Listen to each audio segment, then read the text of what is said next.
European Citizen Science Association's Aquatic Ecosystems Working Group. My name is Craig Macadam, and I'm co-leader and director of conservation at BugLife, the Invertebrate Conservation Trust. My background is in freshwaters, and I've been studying and recording freshwater invertebrates for nearly 40 years. And one of my particular interests is how we can get more people monitoring invertebrate populations to allow them to have an informed discussion with decision makers and other freshwater stakeholders on conservation action for invertebrate species. The purpose of this webinar is to bring together people interested in citizen science related to freshwater benthic macroinvertebrates across Europe. We have 4 presentations for you this afternoon. Firstly, we have Henry Marriner from the Riverfly Partnership based in the UK, who will talk about their Riverfly monitoring initiative. Next, we have Mary Kelly-Quinn from University College Dublin in Ireland, who will talk about their CS Stream Index. Our third talk is being given by Maria Soria Extremera and Nuria Bonada from Spain on the RiuNet project. And finally, we have Gemma Bugazzi from Germany talking us through the FLOW project. We'll then finish off with a discussion exploring how we might formalize the network of projects in Europe, and whether there is any scope to compare and harmonize the results so that we can build a Europe-wide understanding of the health of benthic macroinvertebrate populations. So without any further delay, I'd like to welcome Henry Marriner to give his presentation. Hi, thanks very much, Craig. All right, let me share my screen, and I will hopefully have this ready for you straight away. Okay, so Craig, can you let me know? Can you see that? Yeah, very well. Yes, you can see that, yeah. Okay, can you still see a big screen and not all my notes? Yeah. That's great news. That means presenter view is working. Okay, all right, well, I'll crack on. Yeah, thank you, Craig. Thank you to the organisers for setting up this webinar. It'll be really interesting to see what discussion comes out of today. So as Craig said, my name is Henry Marriner. I'm the Senior Development Manager at the Riverfly Partnership, which is currently hosted by the Freshwater Biological Association. So what I'll do over the course of the next 10 to 15 minutes, I'll give you a quick history of the partnership, explain how it works as a network. I'll go into a bit of detail on the methodology, how we do that. I've got a nice looking data slide to give you some facts and figures from our last year of surveying. And then I want to go through a few case studies and look at the lessons we can draw from them. And finally, wrap up with an honest look at the strengths and the weaknesses of the method and the partnership.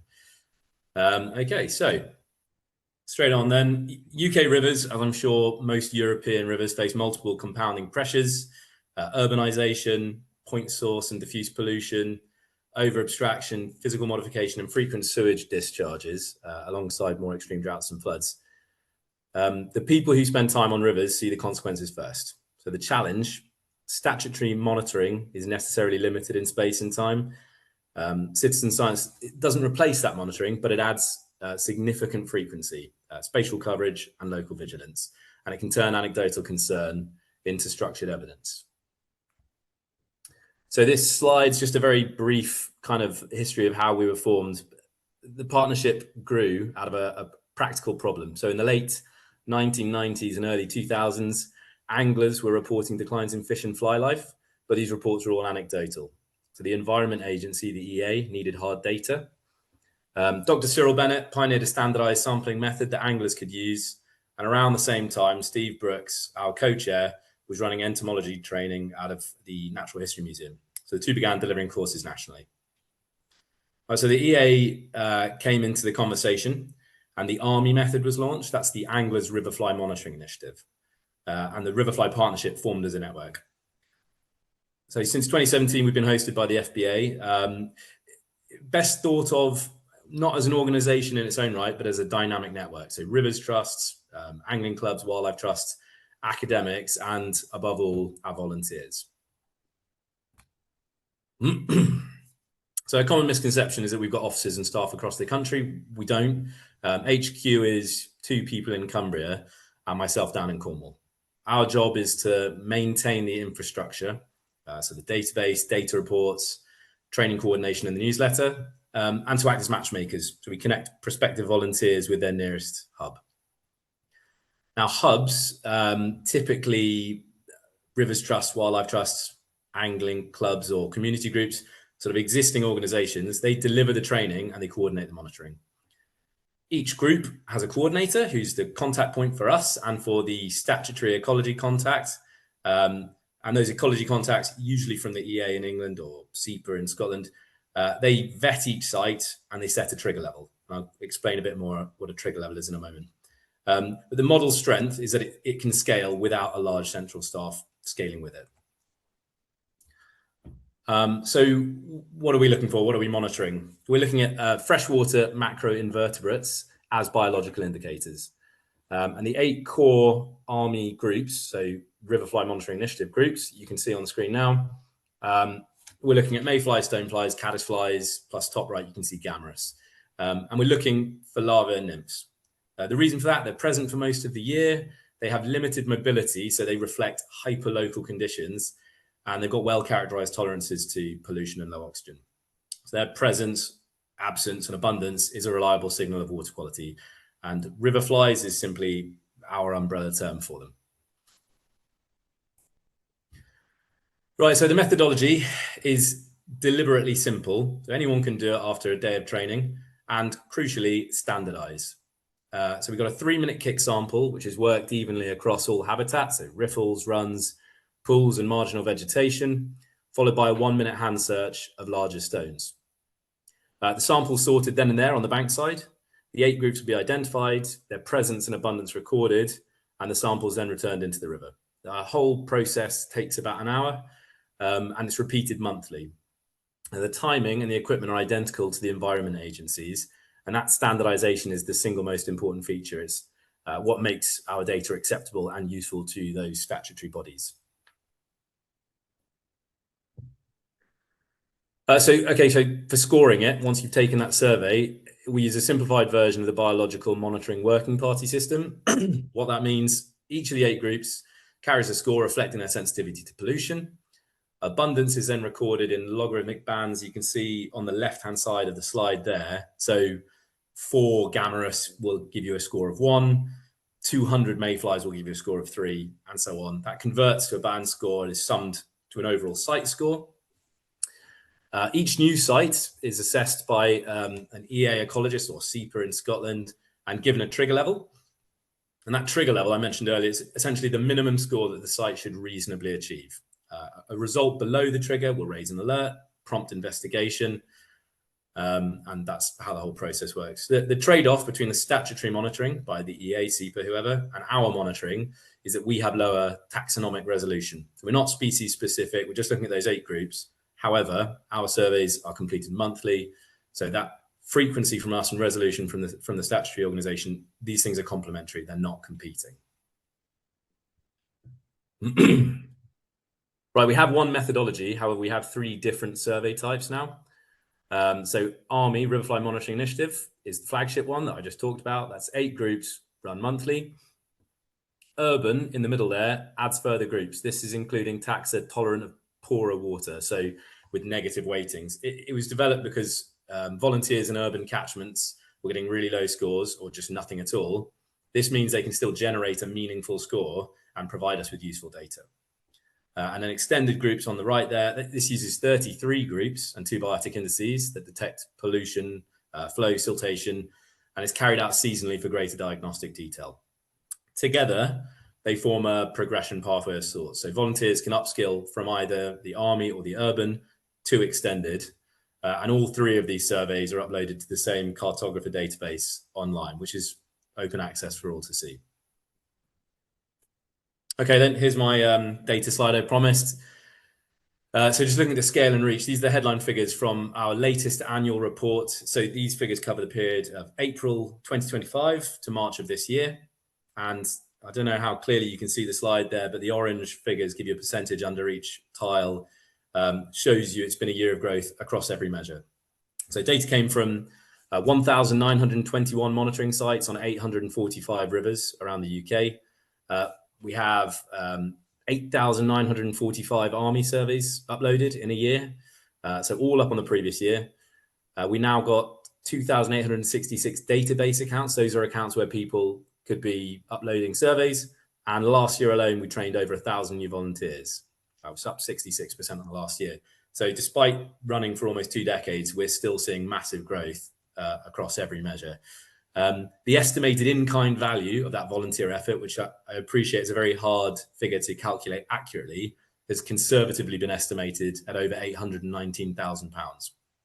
And the all-time Army data set, all of the surveys that have ever been recorded, now stands at nearly 76,000 records. And that's recorded, as I say, some catchments goes back sort of 15, 16, 17 years. The headline, the network is growing in every respect, more surveys, more monitors, more hubs, more tutors. And this covers, as I said, the whole of the UK network, with Scotland, Wales and Northern Ireland making up around 8% of it. So plenty of room for growth there as well. Right, I've got some case studies. I'm going to try and whip through these before I run out of time. The first one, Bradford Beck. Robert Hellawell, you can see pictured there. He's an angler and a friend of Bradford Beck's volunteer. He began Riverfly monitoring on the Beck in 2015. His scores were consistently low, so a sign of chronic low-level pollution. In 2018, he found dead fish and grey foul-smelling water and traced it to a culverted section. Again, you can see top right there. He sampled upstream and downstream. Upstream was healthy. Downstream collapsed below the trigger level at 1.0. The cause was assessed as a faulty sewage asset discharging illegally. He compiled his Riverfly scores and photographs as evidence, and the EA case led to Yorkshire Water being fined £1.6 million. So the lesson here, a long-term baseline and a simple upstream-downstream design let one single volunteer detect, locate, and crucially evidence chronic pollution to a standard that held up to regulatory and legal scrutiny. Okay, number 2, River Kennet, you can see there, is one of our premier chalk streams in England. Much of it's a triple SI, that's a site of special scientific interest. On 1st of July 2013, Action for the River Kennet's routine monthly sampling picked up a chlorpyrifos pollution event.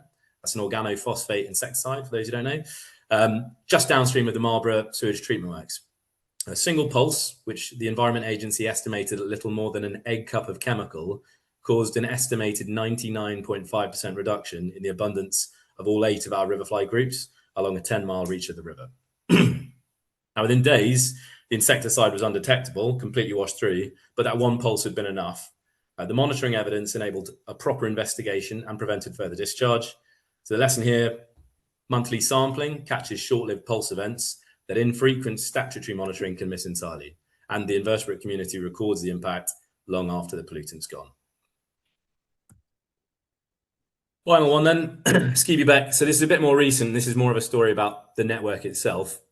So in April 2023, an untreated slurry release ran into Becks near Ravensworth for about 15 hours, causing a catastrophic kill of fish and lamprey.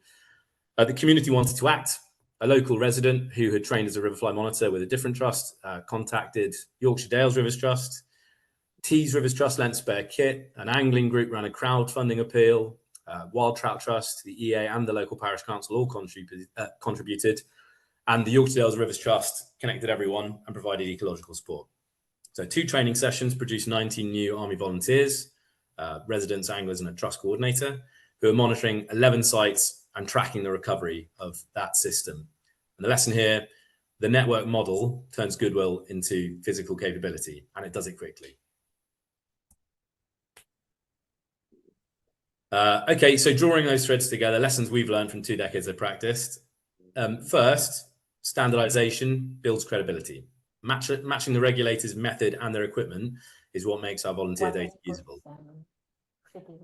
Second, frequency complements resolution. So monthly sampling fills the gaps between infrequent statutory surveys. And I stress these things are complementary, not competitive. Third, trigger levels turn data into action. So a built-in threshold converts a score into an actionable alert. Fourth, the network model delivers both national scale and rapid local response. Fifth, the Army urban extended progression keeps volunteers learning and engaged, which is ultimately what retains them. And sixth, when data is collected to a standard, it withstands scrutiny. Riverfly evidence has supported enforcement and prosecution nationwide.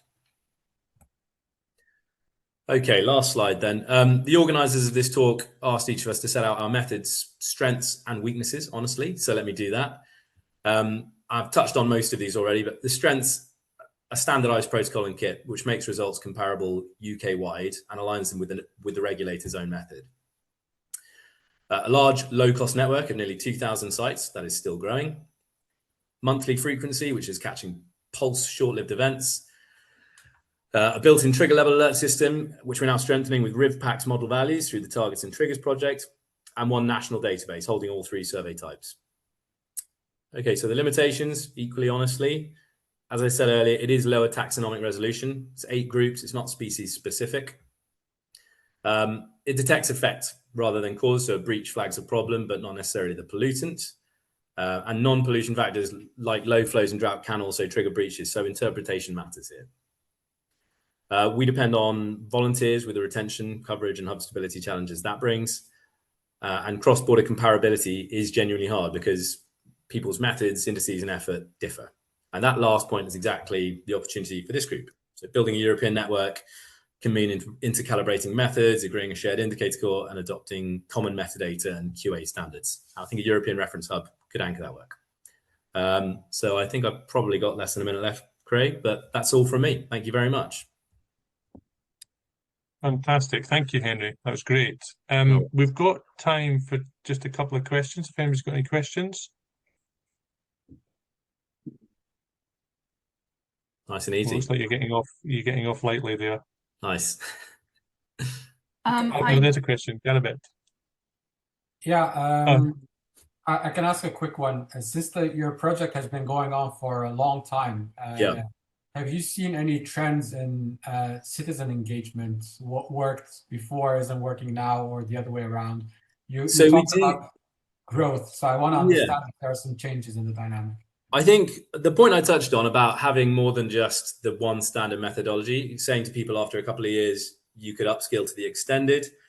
Similarly, encouraging them to be tutors as well, so they can go and teach other people. And actually, some of them can do that. It's not like a full-time career, but they can make money from that, charging local trusts and so on. I think providing that kind of path to progression is engaging. More recently, I would say we've been trying to say it's not just about detecting pollution events, which previously, I think maybe going back 20 years, it was all about, that's very much specifically what it's for. Now we've been seeing people using it as an indicator for droughts. We've been trying to encourage people to use it to inform river restoration projects. There's been lots of discussions recently about, I sort of mentioned 76,000 surveys online. It's such a huge data set. I think trying to use that in other ways to help engage people, because actually whilst it's horrible to survey a nasty river where there's not great results every month, I think it's also people surveying these beautiful chalk streams. If all they're doing is getting a score, putting it online, and there's nothing to action, it is probably not as engaging either. So finding ways to kind of to bring that into other projects, particularly river restoration, building heat maps of the UK, looking at high pressure areas, are all good ways. But I can only speak for the more recent years. Going back originally, I think we see volunteers leave, and then I think we see volunteers, coming in at roughly the same rate. But it has continued to grow pretty much year on year. Great, thanks, Henry. That was very interesting. Magdalene, were you coming in just before Garabet there? Yes, I did. I did have a question on why exactly they have to repeat it monthly. I do understand that this way you can catch a short-term pollution event, but since most of these species are quite vulnerable to pollution, wouldn't you also see the effect of the event months later or a year later? Or is it really to try and pinpoint exactly when and where the event took place? When and where is important, but also this is about taking this evidence to statutory organizations like in England, the Environment Agency, and using this as evidence that they can then prosecute. So we're not just looking to say there's been a pollution incident here. We want to say there's been a pollution incident here. If we can be more specific about where and when, that will help them take it to court and potentially, win money that can then be used on restoration efforts in that particular catchment. Okay. On the back end of it, when you're saying if there's been a pollution event, then we can also continue month on after to track that recovery and see, understand better. Because it's citizen scientists, it's volunteers, they're giving their time for it. It's, I don't want to say it's free labor, but it's free labor. If people are encouraged and want to go out on the river and track that, and they're conscious that there's been an event 6 months ago, they'll be expecting those low scores, but it's still all useful data that we can use to track changes. Okay, thank you. And I think that in the case of the Radford, you said that it was indeed possible to pinpoint it and to have it lead to, the city, I think, was convicted. Does it really lead to more money towards resolving the issue, or to more money towards the trust that is funding it, or is it more in general?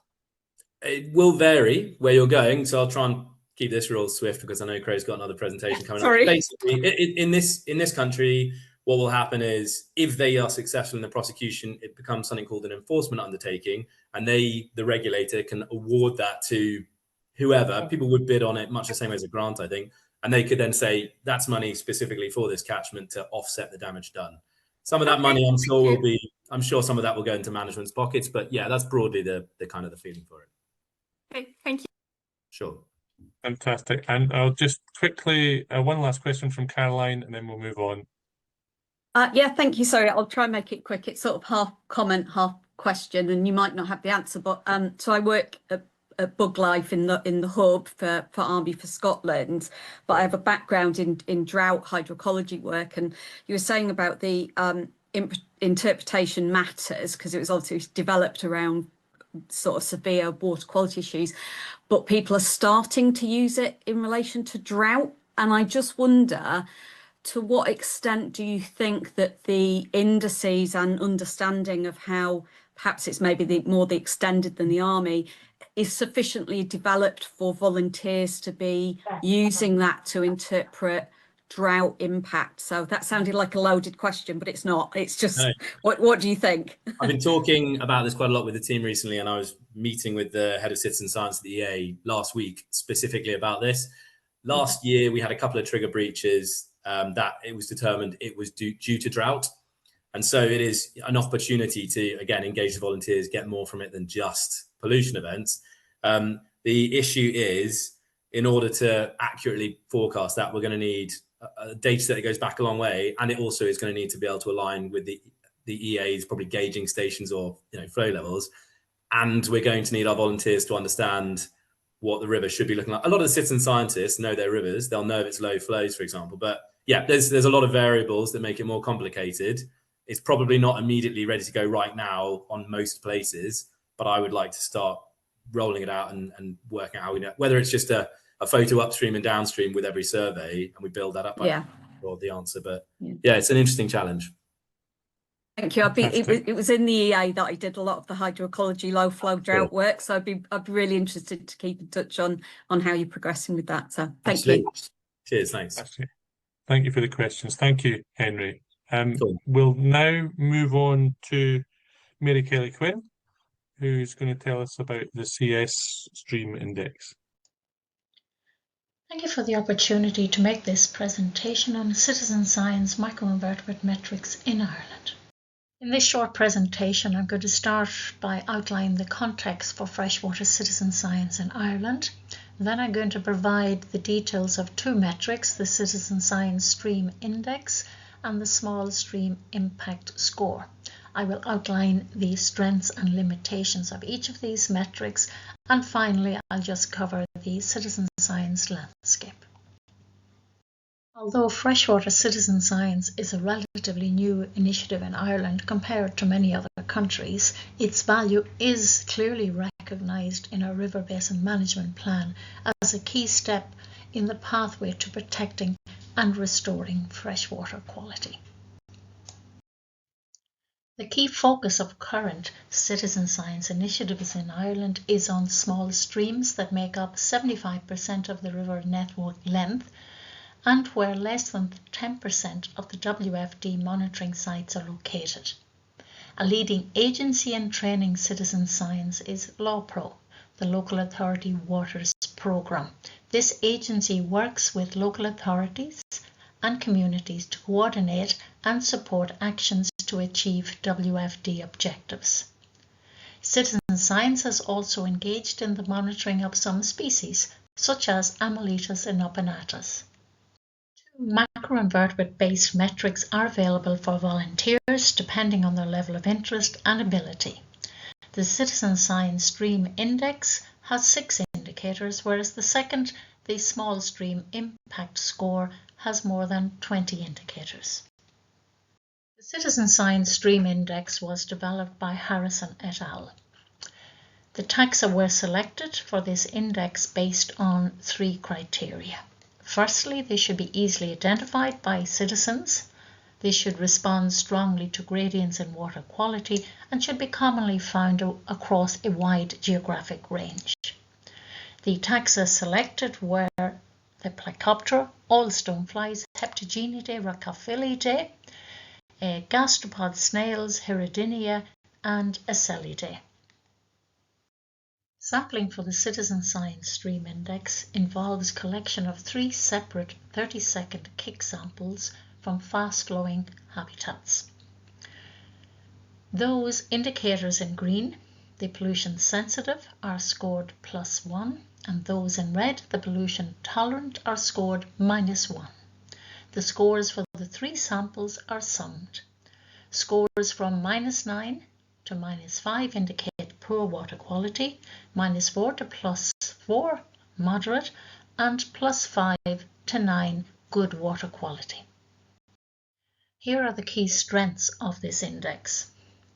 Indicators are easily identified, and that's important for training and engagement. Potential for identification error is low.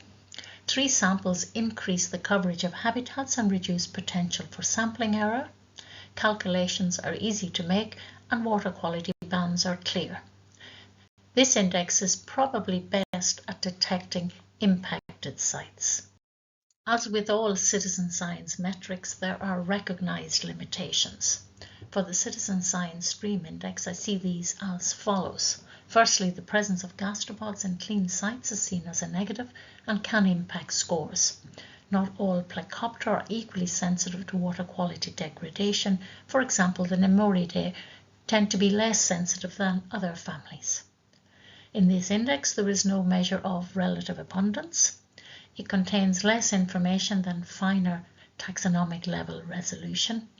The limited number of pollution-sensitive taxa may preclude sampling of certain streams, for example, high-altitude sites, naturally acidic waters, and non-cobble substrates. Finally, the low number of taxa may exaggerate the impact of a season on scores. The Small Stream Impact Score was derived from a previous similar metric that was designed to detect potentially impacted sites for further investigation. It was a risk assessment tool. Sampling involves the collection of a single 2-minute kick sample concentrated in the riffle run, but it also aims to capture all other habitats present, especially margins and vegetation.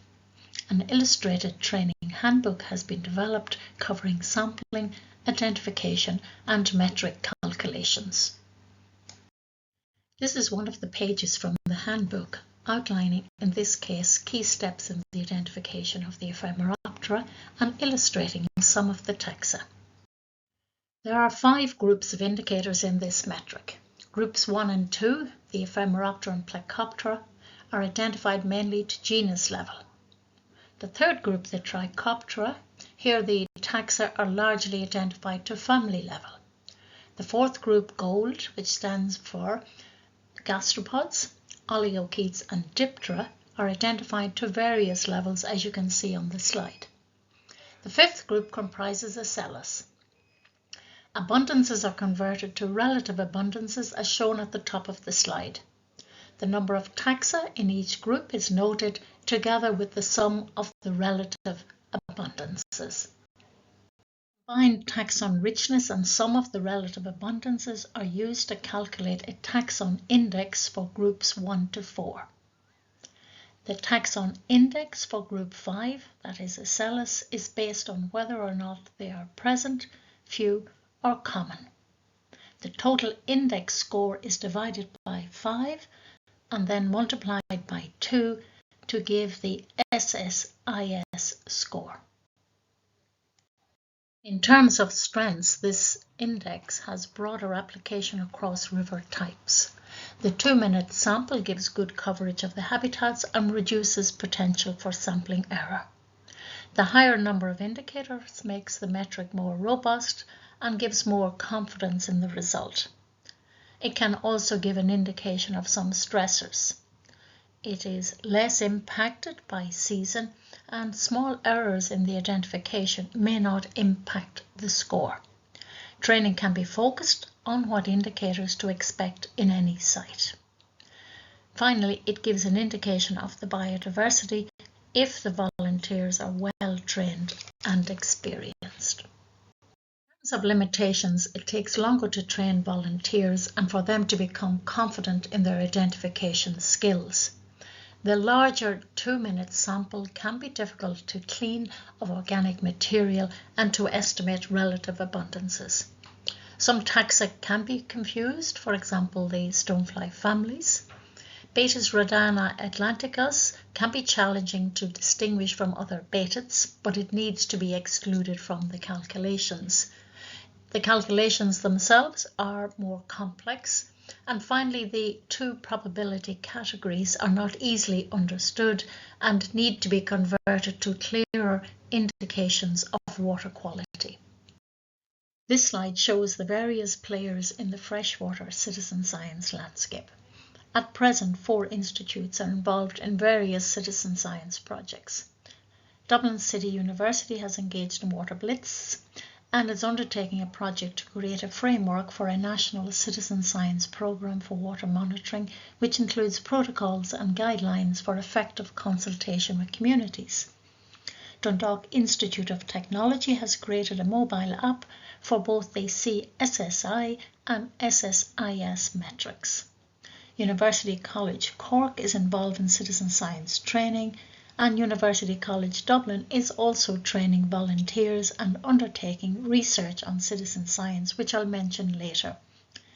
LawPro is currently hosting and validating the data, which will be visualized on maps, which you can see on the next slide. The data will eventually be shared with our National Biodiversity Data Centre.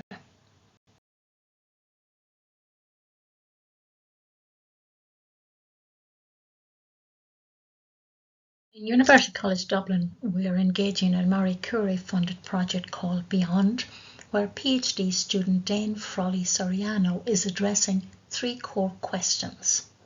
The first is, to what extent does participation in citizen science encourage hydro-citizenship?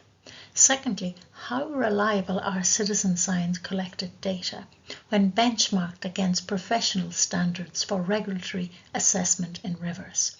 Which protocols yield the highest data integrity? And thirdly, where are the critical spatial temporal data gaps and catchments that could be targeted by citizen science to inform integrated management strategies? Thank you for your attention. Thank you. Perfect. We're running slightly behind time, so what I'm going to suggest is if anybody's got any questions for Mary, if they put them into the chat, and then you can pick them up there if that's okay. That's perfect. Thanks, Greg. Fantastic. I'd now like to invite Pau to talk to us about the RiuNet project in Spain. Hi, sorry. No, that's not. Yeah, sorry. I'm here because I'm just alone. I'm not Nuria Bonada and not also Maria Soria, my colleagues. Nuria Bonada was the IP of the project, was the director also of the research group. But and Nuria Bonada and Maria is just a colleague, also a colleague. We work together, but Nuria cannot come. But Maria has a little accident, and now she's in the hospital looking at about what happened. But anyway, she texted me some minutes ago, and it seems it's not nothing. It's broken or something. So cross finger. Anyway, I tried to explain a little bit what Maria and Nuria will explain today to you. Sorry, presentation mode. Sorry about my English, because I am I'm not native, as you can see, you can hear. Yeah, no screen. Are you seeing the presentation? This fantastic wall of rivers? Yes. Yeah, yes. Thank you. So yeah, I like to start with this because it's just to put in our site here in the northeast of Spain, in Catalonia, near Barcelona. And Maria Soria and I was working a lot with RiuNet and also Gemma Riu. We will talk later about these two projects. But also we are involved in a project Rius and also another initiative, like a sister initiative. And I think it's interesting also to present to you and share some results and some methods as Mary and Henry did. But first, just to put a little bit where we come from, so that this idea of taking people, citizens, to the river and take and allow them to take data, it's started when almost nobody is speaking about citizen science. We are in these days in 1997. I was in the high school. Just my directors did that work. They talk about volunteer monitoring or environmental education or even environmental education advocacy. But slowly, in 2004, was Project Rius, this river projects was born, and thanks to an NGO, Associació Habitat, this Habitat Association. And they start these sampling activities. We will talk later about the methods. But they trained volunteers and started this work over all Catalonia. And 10 years later, when we all have this smartphone in our pockets, we developed, in this case, Maria and me were working there in the FEM group in the University of Barcelona. We developed like this app to allow any citizens to access any Mediterranean, the Mediterranean rivers in Spain, also in Portugal, but you can also, why not, do that job in Italy. We did some tests and it works good, and even in Greece or in the north of Africa. Finally, we are more or less in the same type of rivers, and we are using the same bioindicators. But Project Rius and RiuNet some years was quite competing, but after all, we try to join and follow the steps together and do that type of synergy, and it grows. And in 2021, we started a very I'm very proud of this project. Let's read the river. We are reading the rivers because we involve the municipal libraries, the public libraries of the Barcelona region, and also the environmental office of this regional government. And we started this citizen science, but also action on urban reaches in the Barcelona region. We still working together with Gemma Riu, but RiuNet and Project Rius, they are taking data independently. And yes, just to explain a little bit how we work, we did more or less the same that Henry and Mary explained about bioindicators. We use macroinvertebrates for, of course, we are here talking about that, but we also take data, the citizens take data about all the surroundings, also about hydrological data. This is also pointed by Henry, because not only the pollution is important, also the growth of the hydrological state of the river. So for us, it's also important because we have some interesting results that are already used by the administration. I will talk later if I have time. But yeah, it's in Catalan, sorry. Anyway, hydrological state, the citizens try to assess how the flow is altered by humans. So how many water we took from them, how the river changed in the last 50 or 10 years or 100 years. So it's this type of data. Sometimes it's a little bit subjective or personal, but we try to put to discuss with the volunteers and have a interesting and useful data. And also one single data that is very important to us is the river flowing. Is the water flowing in the river or not? You will see later why I'm talking about that. Also, we took riverine impacts, if there is litter, if the channel, if we do some barriers, or there is invasive species in the surroundings, and also the different types, the habitat hydromorphology, and for sure the macroinvertebrates, using also this rainbow of color, about from blue to green, to red. That is also very used by everyone, and the Water Frame Directive and almost all agencies in Europe. But yeah, we are using more than 40 families. That's hard, as our colleagues said, already said. Yeah, for citizens, it was hard, but also very interesting to know the different type of bugs that are living in their rivers.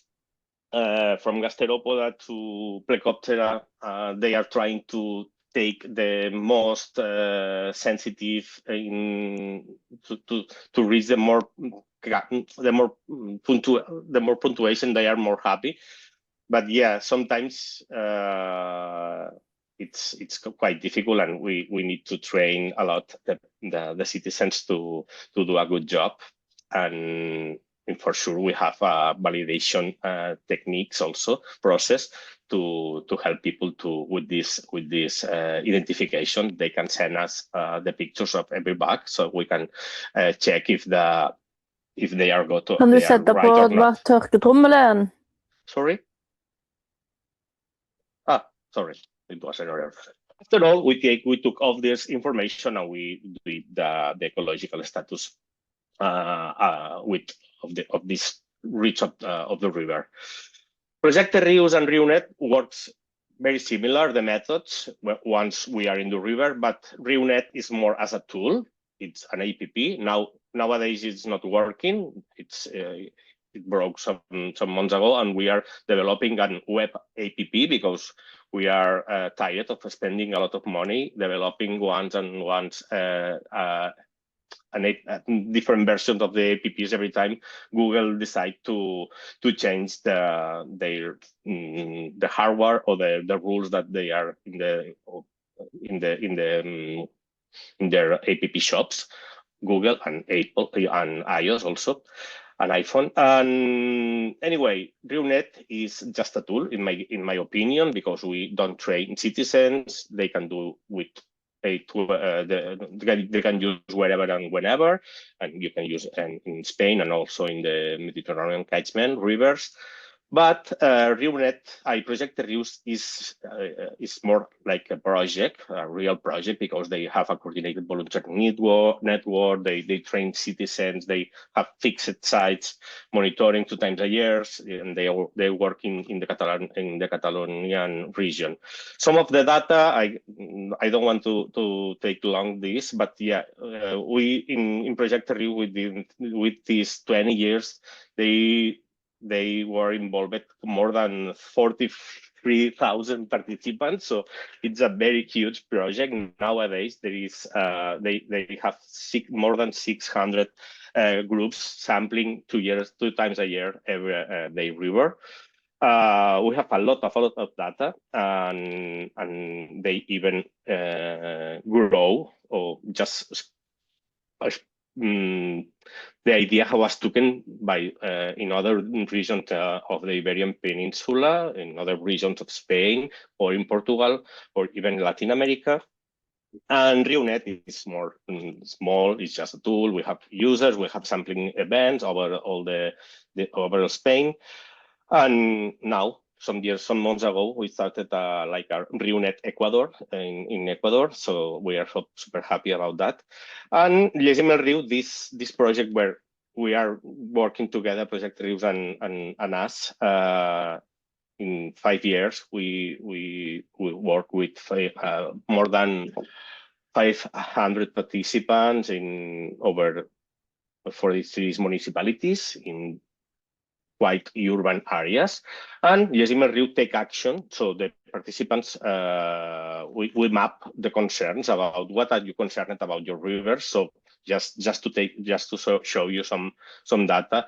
So most of the people are worried about the riparian forest degradation. We are working in urban areas, so you can imagine that it's not they are not in a good condition, and also this litter waste present in the either river or in the surroundings.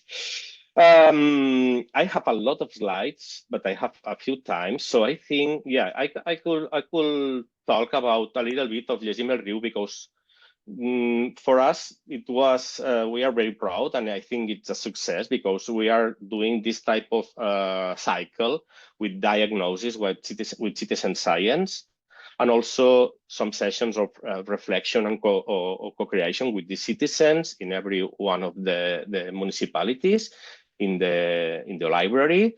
And also it appears some measures or proposals that the city hall or maybe the group of citizens, or maybe an entity or a school or high school has to implement. No, let's restore it. Let's clean the river. Let's do more social activities near the river. So let's do yoga there. So get closer to the river, because it's not sewage. It's an ecosystem, and we can use it. I don't want to go deeper, because we published last year this paper in Environmental Science and Policy, so you can read it. But anyway, the framework of the methodology and everything you can check there. And we are also very proud about the satisfaction, the satisfaction of the participants. But yeah, we can maybe this type of surveys has some kind of bias, no, because you are there asking for the satisfaction. But anyway, we are super proud of this list of measures that arise from all this project, of all the cycles with the people. And so it's this next step. Sometimes the citizen science need to apply for being effective and taking and have the citizens really engaged to keep sampling and keep taking data. Besides, we work with libraries, so we have money to do a lot of different merchandising and sampling kits that they are keeping the library, so you can go there and take it for your activities. They did play games, a lot of things just to stay, to give the people, to get the people closer and have the options to engage more and more people to join to the project. On the other side, as a lot of you also, I guess, are also on this is to go to the schools or the high schools to apply citizen science and do projects with them. It's I don't know if you or go there, but it's very I don't know how to say.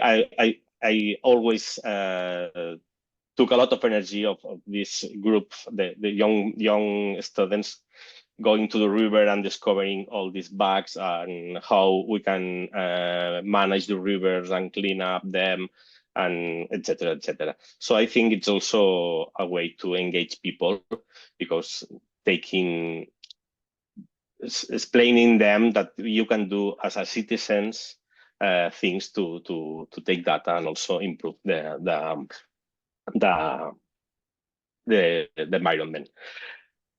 I don't know if I have a lot of time, but yeah, I want to talk about how we also, because maybe it's interesting for you, sometimes we cannot, it's difficult to do research about our data, because yeah, it's very, it's not, it's difficult to analyze and to take, and nobody ask, has no, they don't matter to the administrations or even for the academics.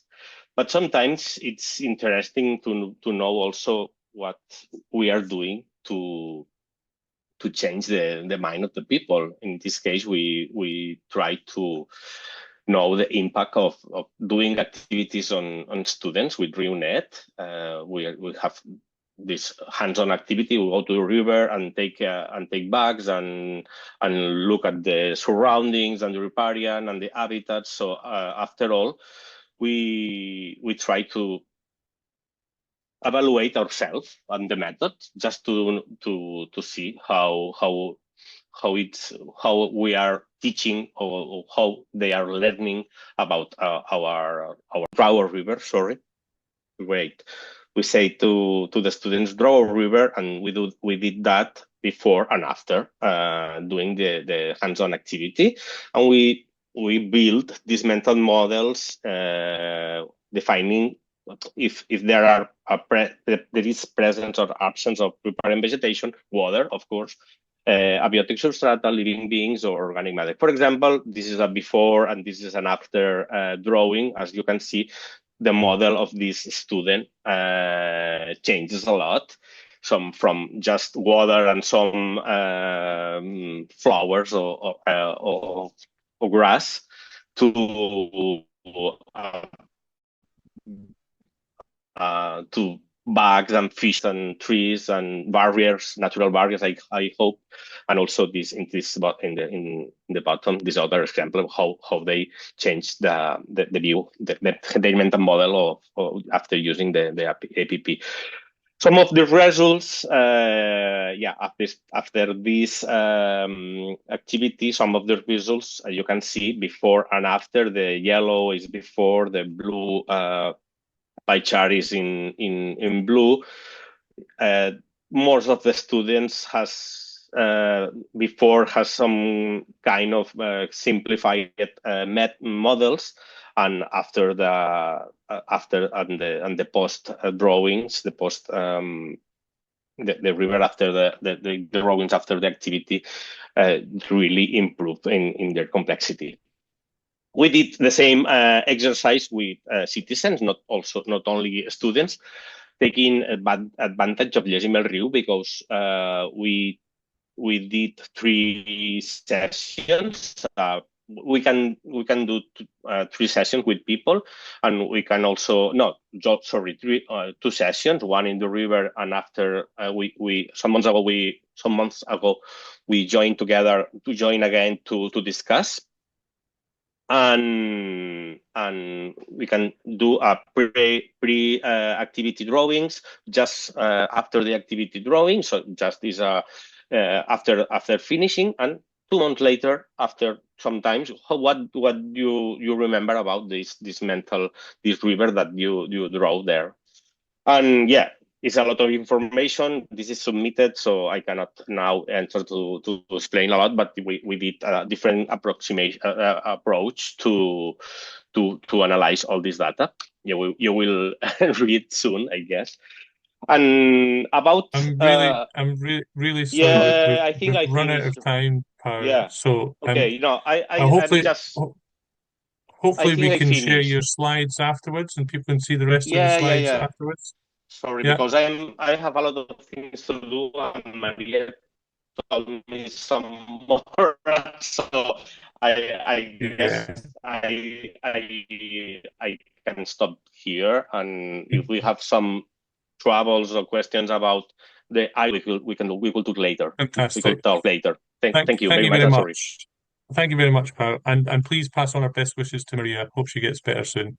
Yeah, I text her later. Sorry. Thank you. Thank you. I'd now like to ask Gemma to do her presentation. Yes. Yeah. Paul, could you need to stop sharing, Pau. stop I'm sharing? already sharing. Sorry. It's okay. Thank you. Hello, Gemma. No problem. Hi. Okay, so let me just share the right screen. This one. Okay. Okay. Can you see my presentation? We can try that now. Yes. Okay, perfect. Okay, I will try to be quick. So today I will present you the Flow project. We are based in Germany, and it's involving quite several people. So the Flow project is ongoing since 2021, and as for the Ireland case, we also focus on small streams.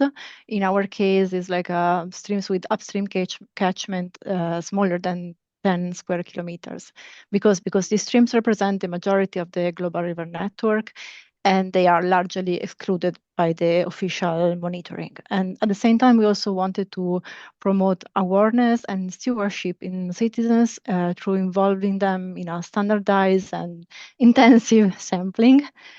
And the sampling design itself of the Flow project is largely based on the Water Framework Directive, and the aim is to integrate, not replace, of course, official monitoring.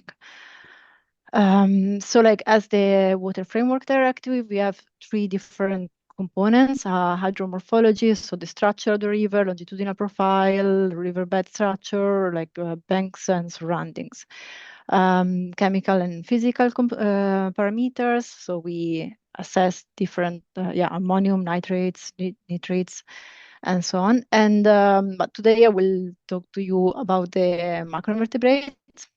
And for the Flow project, we mainly focus on this SPEAR index for wood xenoid. It was it's a index developed in 2006, if I remember correctly, and it's mainly aimed to assess the effect of pesticides.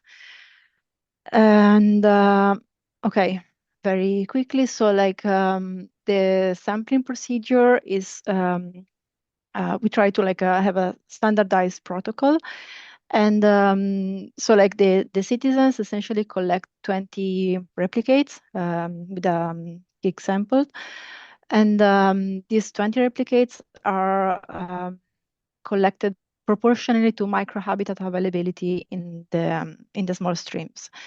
So they first map the substrate composition in their stream. Then they collect 20 gig samples that are merged together, pulled together. And then the sample is filtered through a sieve column to facilitate the sorting and the identification of the macroinvertebrates in the field. The identification is performed at the family level, and they count all the organisms.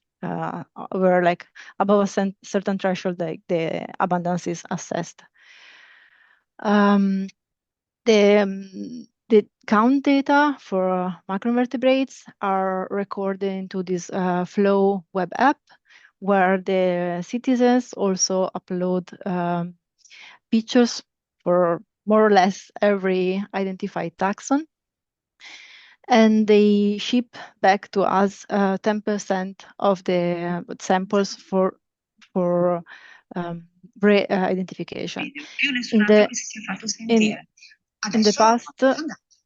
the past, my colleague Julia also assessed how reliable the identification performed by the citizen was, and like actually we got some pretty good results with a correlation between like the citizen index and the one calculated by like professionals. It was like about 80%. Okay, so like very quickly, some like few results. So for flow monitoring, we have entry level, that is this Flusse project, that is like a quick morphological survey. For the main flow project, we have like here you can see like a map of like Germany with all the flow points, and you can see the project spread across the years, and here that there are the results of this SPEAR index, also with a color code with the 5 quality classes. And now we are going toward including more indices, because of course, like we have multiple stressors affecting the streams. So like it's not only pesticides, and we are now testing other indices like the ASPT, the EPT, and the daily index for like water scarcity. And we are also performing some community analysis to see how agriculture is affecting the different macroinvertebrate taxa. Here I would like to talk to you a bit more about the flow community. So like how does it work, like the whole process, like what we have here is what we call the flow circle, and describe the whole like process of in the flow project.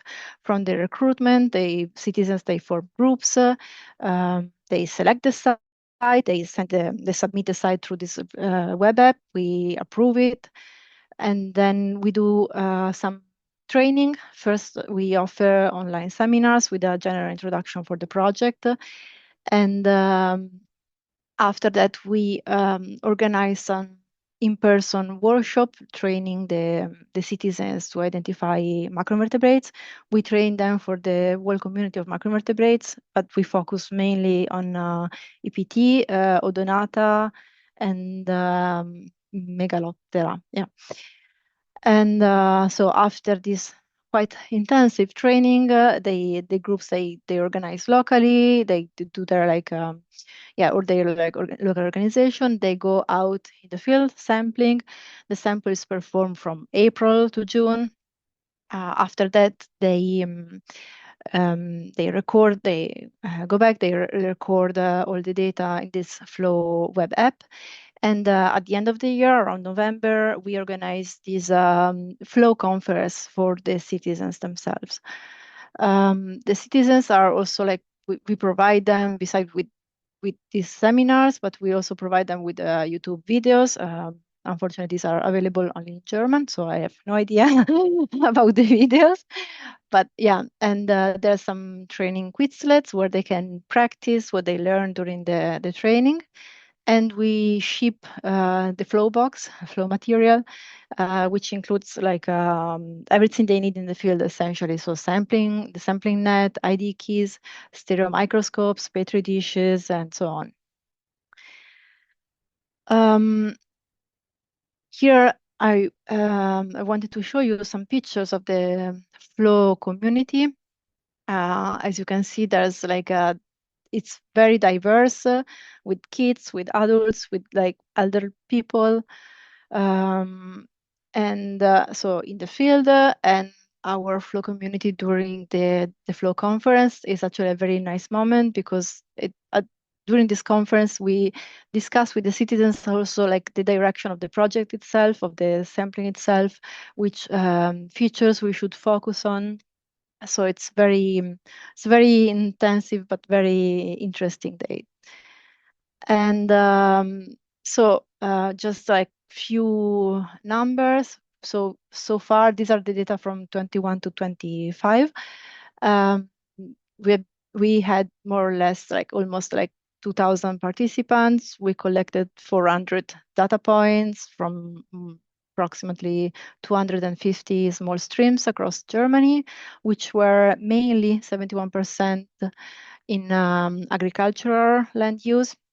We've seen that like most of the 44% of the groups they sample for at least 1 year, so they come back, even if the workload is quite a lot, but still come back. And for this new year, 2026, like I still have to analyze the data because the sampling is still ongoing, but we have like 120 groups, so like the project is actually growing. And in the bar plot, sorry, I did not translate this from German, but it's just to show you the group, which kind of groups, which kind of citizens we are targeting. And like so far, we had dominance of NGOs and environmental associations, schools, just general other citizens groups, anglers and fisher. And fishers, university or research institutes, and public administration. And like another point that like I was asked to focus on is the integrations with the policy and management. So like where do we stand? This is actually a bit of a critical point. It's always complicated. But yeah, so far like regarding the more management aspect, we had some restoration initiatives, like European level one. We've been involved in the Merlin project with like citizens like performing like local actions of like river restorations, like adding gravels or also increasing the river heterogeneity, adding plants in the riparian area. And there's been also some more very, very local initiatives like this Bachliebe, the project Ratzenbach. Essentially is like local citizens that they take responsibility of like small streams and perform like a small practical habitat improvement actions, and they try to promote public engagement. As you've seen the previous slide, we have like a strong involvement with the NGOs, and the Flow project has been selected as a national lighthouse project for Germany, together with other like three projects. And for like a further development, at the moment we are at the stage of trying to show the relevance of the data collected by the citizens. So not only how reliable they are, but how they can integrate the official monitoring. At the moment I'm writing, like you can see like the figure on the top right of the screen. At the moment I'm writing this manuscript, I'm still in data analysis, but essentially I'm comparing the flow data with the Water Framework Directive, so the official monitoring data. And like you can already see that like for example, the upstream catchment area, it's quite different between flow and the official monitoring. And on the other side, like my colleague Luisa, she's also in the meeting, is working on assessing the project impacts with like under different aspects, so scientific, social, economical, political, and environmental. This for flow and for these other like three lighthouse projects in Germany. And okay, I'm almost out of my time, but this is almost my last slide.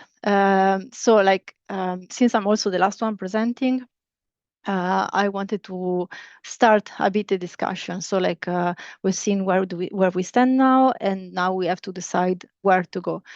So like the first problem, but it's a problem for us, but I think it's a common shared problem is to ensure long-term projects continuity. The second point is the taxonomic resolution. So like we work at the family level because it's like the best trade-off with citizens, but we are also considering other strategies like applying eDNA for like improving the taxonomic resolution. And then looking forward to our discussion, to our common discussion. The idea is, to build a European network. So like find a common ground with the monitoring framework. It was very interesting today, actually, because I've seen there's like already quite some overlaps. And so like the idea is to build a standardized and intercalibrated citizen science monitoring framework across Europe. And I am done. I thank you for your attentions, and I'm open and happy to receive questions. Thank you, Gemma. That was fantastic. Really good to see what's happening in Germany. If people want to give questions in the chat, we have got now some time for discussion. But first of all, I'd just like to thank all the speakers.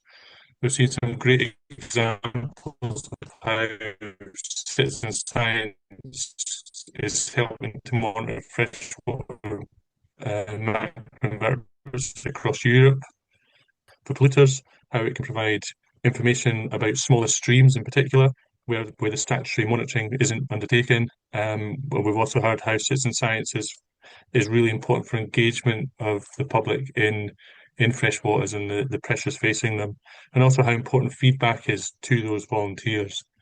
I'd like to now hand over to Bruna Gumiero, who will lead the discussion. Yeah, I think that we have just 5 minutes.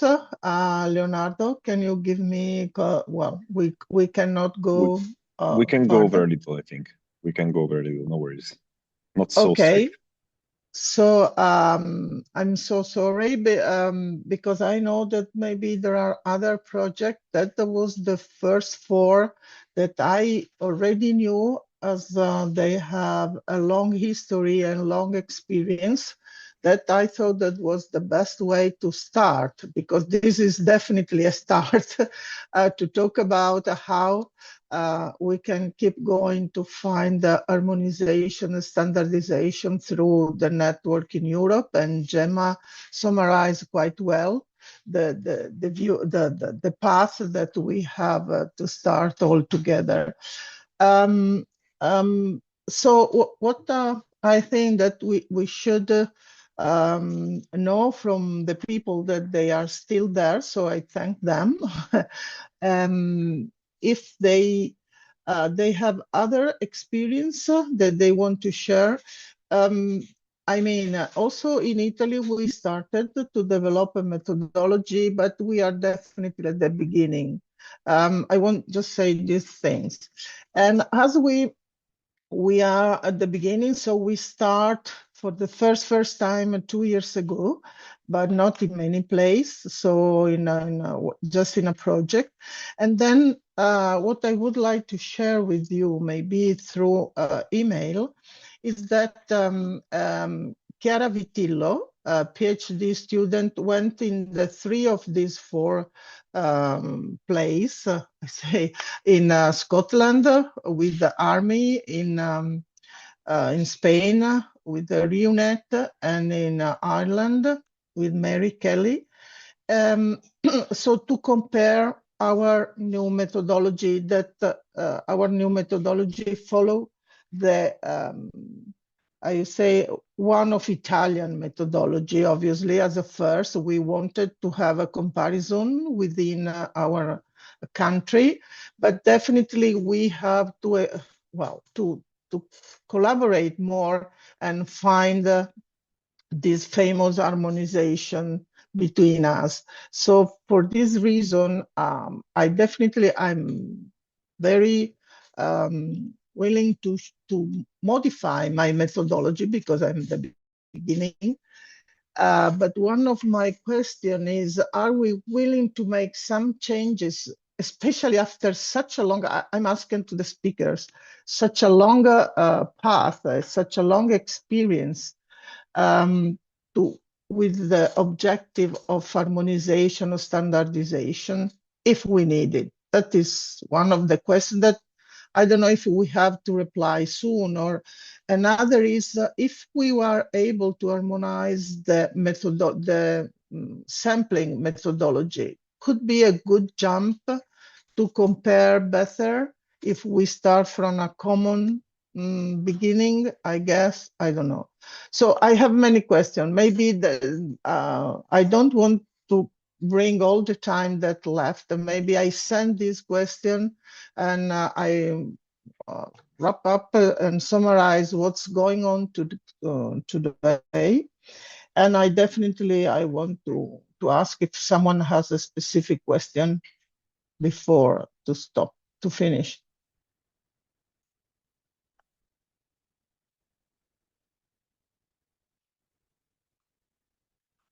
I saw that was a question about. Garabet has a question on if the data is all open, and is it in any particular place? I think somebody's responding. Yeah, I was just started typing and responding to that. Okay. So I mean, I would say I'm not aware if the Army data is currently being utilized in Europe. However, there is no reason not to. It's collected by citizen scientists giving their time for free, so the data is free. It should be open for all.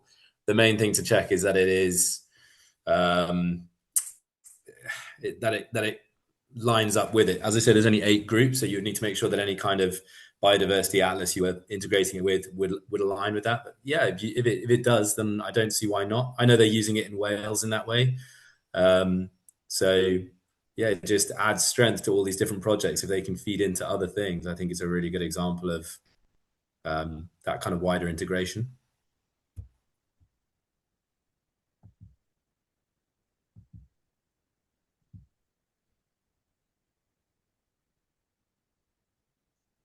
Was also Metlik Zoter, sorry for my pronunciation, from Belgium, that she wanted to say something about her experience. Hi.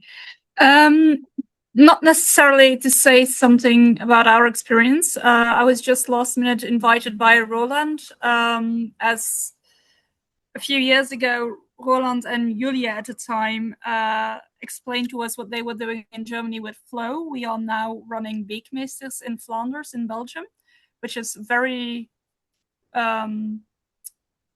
similar to Flow, but for the Flemish context. And we are very much open for any collaborations on a European level in the near future. And I was just typing a reply to the question about the raw data.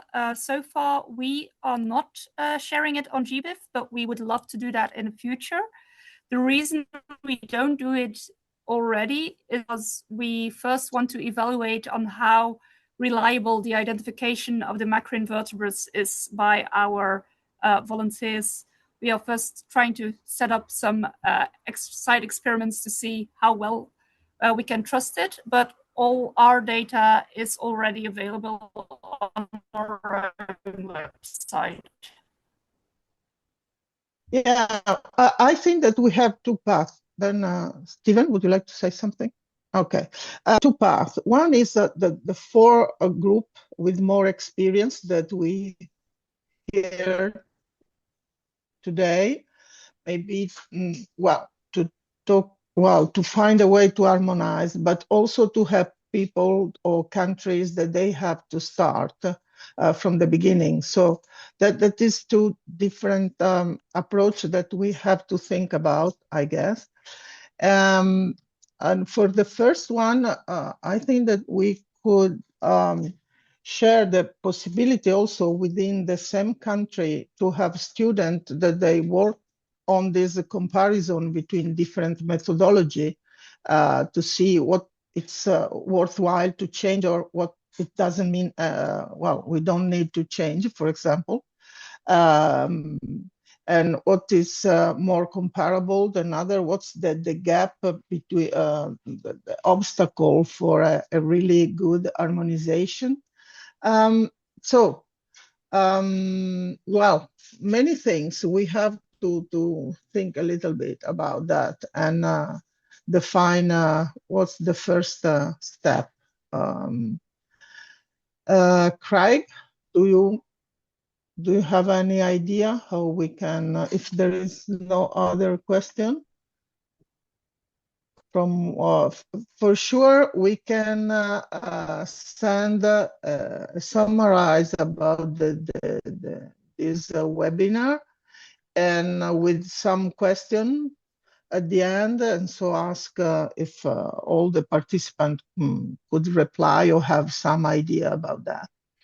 And we definitely have to find the strategy, the best strategy to keep going with our goal.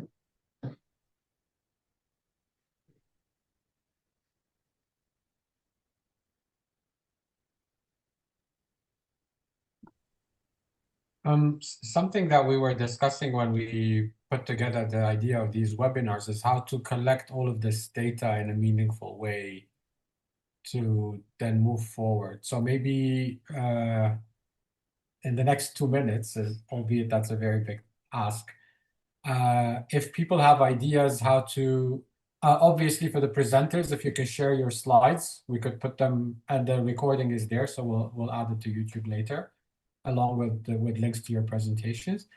But also maybe gradually from all of these webinars, we want to develop a sort of a repository, at least with all the available information that could be easily findable. If you have additional ideas or suggestions, please come forward. We'd love to hear your opinions to make the progression towards more harmonization and standardization easier. So like maybe like a first step would be like to have like on the or connected somehow to the ECSA platform to have like a survey of all the groups actually doing citizen science in like freshwater or collecting sampling macroinvertebrates with the through citizen science, and then like share like everybody could also share the method that is currently using. So like then we can compare like which methods are most commonly used, which taxonomic level is most commonly adopted. That would be like, that could be a good starting point.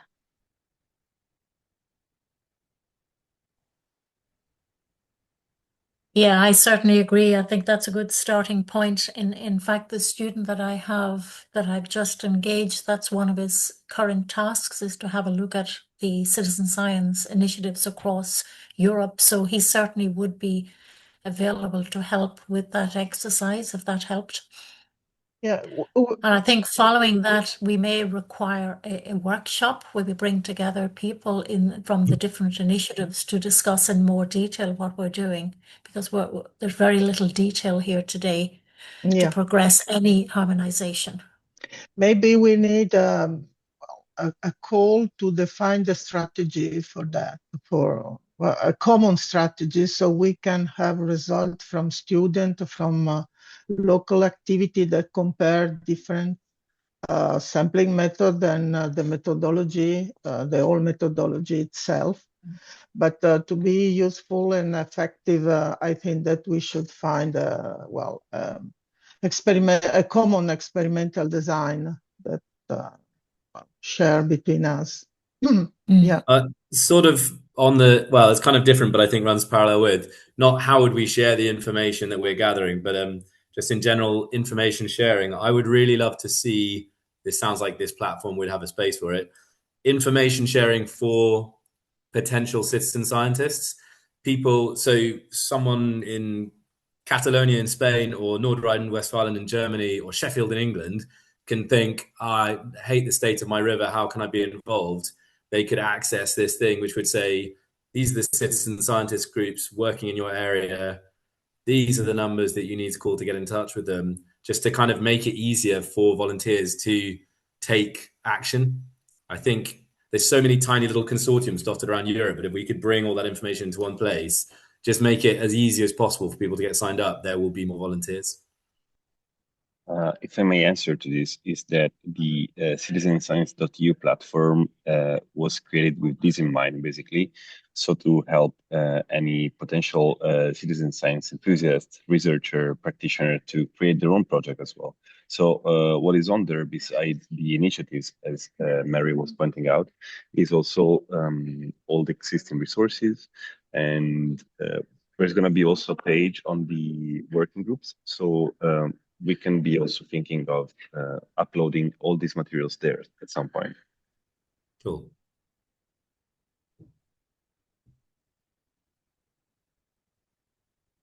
Yeah, not bad as a beginning. So a lot of things going on.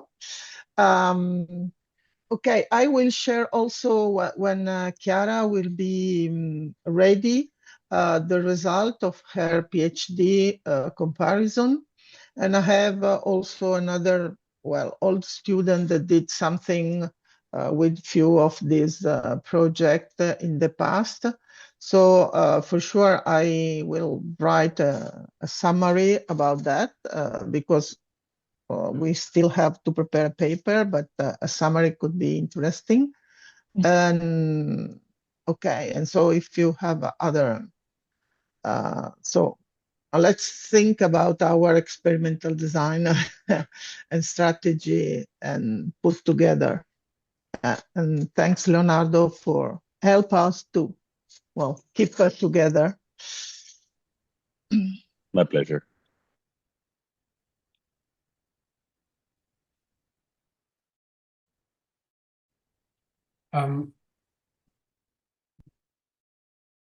By the way, just I've been trying to search for it. About 2 years ago, we did within the Otters project that some of us were involved in. We did a survey of all the freshwater and marine citizen science projects. We have, so again, it's 2 years, 2.5 years old now. Some of it might be outdated, and some new projects might be in. But when I'll find it and I'll share with you in the mailing list if it's of interest to some of you. It's in an Excel format, so not a platform per se, but it could be a good starting point to collect more information.